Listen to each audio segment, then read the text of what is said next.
کیونکہ یہ کوئی کوئنسیڈنس نہیں ہے, ڈیفینیٹلی بڑا سسٹمیٹک طریقے سے یہ جو پوری اس وقت صورتحال ہے اس کے پیچھے کچھ نہ کچھ کسی نے کچھ سوچا ہے, اور تب یہ آج بھارتی جو ہیں دنیا بھر میں ہر طرف مختلف جو ٹیک کمپنیز ہیں یا مختلف جو پلیٹ فارمز ہیں ان میں ٹاپ پوزیشنز میں ہیں. کہ انڈیا کا جو ایجوکیشن سسٹم ہے وہ بہت اسٹرانگ ہے, اور خاص طور پہ جو ہائر ایجوکیشن سسٹم ہے وہ بہت اسٹرانگ ہے. تو سب سے پہلے ان کی ایجوکیشن اسٹرانگ تھی, پھر ان کے یہاں پروفیشنلزم بہت ہے, پھر ان کے ورک ایتھکس بہت اسٹرانگ ہیں.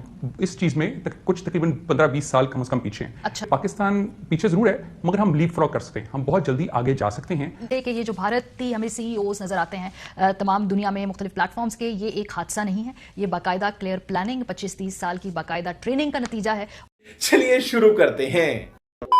کے لیے یہ کوئنسیڈنس تو نہیں ہے نا کہ اس وقت بہت ساری جو بڑی بڑی اس وقت کمپنیاں ہیں وہاں پر بھارتی سی ای اوز ہیں, یا اس وقت بہت زیادہ ہم ان کی ریپرزنٹیشن دیکھ رہے ہیں گلوبلی. جی بالکل, تھینک یو سو مچ. بالکل آپ صحیح فرما رہی ہیں, بالکل یہ کوئنسیڈنس نہیں ہے. یہ چیز بہت سالوں سے, بلکہ میرے حساب سے ہمارے حساب سے تقریباً پچھلے 25-30 سال سے پلانڈ اور آرگنائز چل رہی ہے. دیکھیے سب سے پہلے ہمیں یہ دیکھنے کی ضرورت ہے کہ انڈیا کا جو ایجوکیشن سسٹم ہے وہ بہت اسٹرانگ ہے, اور خاص طور پہ جو ہائر ایجوکیشن سسٹم ہے وہ بہت اسٹرانگ ہے. تو سب سے پہلے ان کی ایجوکیشن اسٹرانگ تھی, پھر ان کے یہاں پروفیشنلزم بہت ہے, پھر ان کے ورک ایتھکس بہت اسٹرانگ ہیں. ان تینوں چیزوں کے ساتھ ساتھ جو ان کو سب سے بڑا بینیفٹ ہے کہ وہاں سائز بہت ہے, بہت زیادہ پاپولیشن ہے. اگر آپ اس پاپولیشن کے اینگل سے دیکھیں تو یہ ابھی ایک بہت تھوڑا پروپورشن ہے جو اس وقت آپ سی ای او لیول پہ دیکھ رہے ہیں یا سی لیول پہ دیکھ رہے ہیں امریکہ میں. اس کے علاوہ اگر آپ نوٹس کریں تو اس کے علاوہ اگر آپ نوٹس کریں تو آپ دیکھیں گے کہ ان کے ہاں ایک اور بہت بڑا ان کو فائدہ تھا کہ جو Y2K بگ آیا تھا ارلی 2000s میں, تو اس بگ میں اس وقت ان کی لوکل آئی ٹی انڈسٹری بہت ٹرینڈ تھی, اور وہاں سے جیسے ہی وہ بگ آیا تو امریکہ میں جب ورکرز کی نیڈ آئی تو وہ لوگوں نے اپنے بہت زیادہ فورن ورکرز وہاں پلیس کیے امریکہ کی کمپنیوں میں, اور بعد میں وہ بیک آفس آپریشنز میں, بزنس پروسیس آؤٹ سورسنگ میں انوالو ہونے شروع ہو گئے.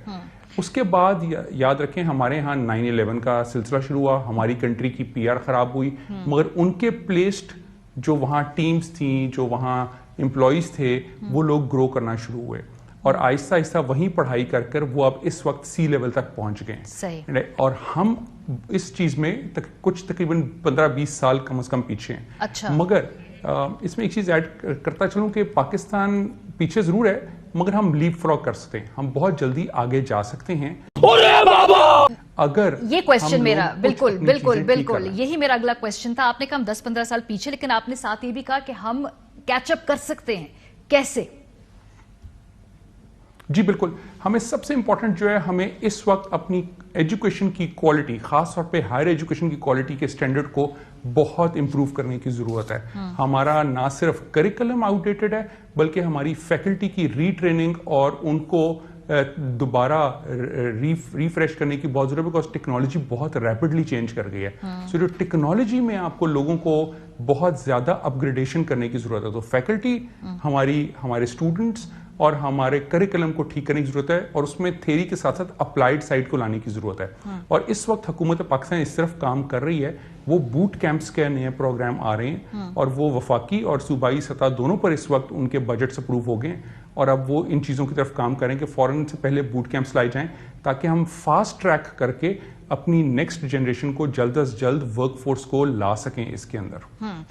یہ سوال بہت سارے لوگ پوچھتے ہیں, اور میں بھی you are the best person to address it, کہ جب یہ ٹاپ پوزیشنز کے اوپر فار ایگزامپل اگر اس وقت بھارتی بہت زیادہ نظر آتے ہیں, کیا یہ اثر انداز ہوتے ہیں کسی طریقے سے پالیسی کے اوپر, کیا یا نہیں ہوتے؟ یہ وہ ایک پروفیشنل لیول ہی ایک اور ہے, اس لیے کوئی فرق نہیں پڑتا اس سے.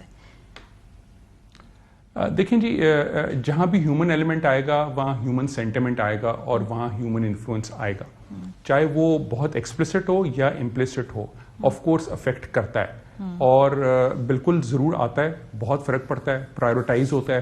جب آپ سوچیں کوئی ایسا پروجیکٹ بھی ہو رہا ہو ان آرگنائزیشنز میں جس میں ان کے پاس آپشن ہو کہ کہیں بھی کیا جا سکتا ہے, تو پہلی پرائیورٹی آتی ہے اچھا جی کیوں نہیں ہم اپنی بہت بڑی پاپولیشن پہ ٹرائی کر لیں پہلے. تو وہاں وہ ٹرائلز اینڈ ٹیسٹ کرتے ہیں, جب اپنے ٹیسٹ اینڈ ٹرائلز وہاں کیے تو پھر وہ کہتے ہیں یہیں اسکیل کر لو پہلے, اینڈ ہینس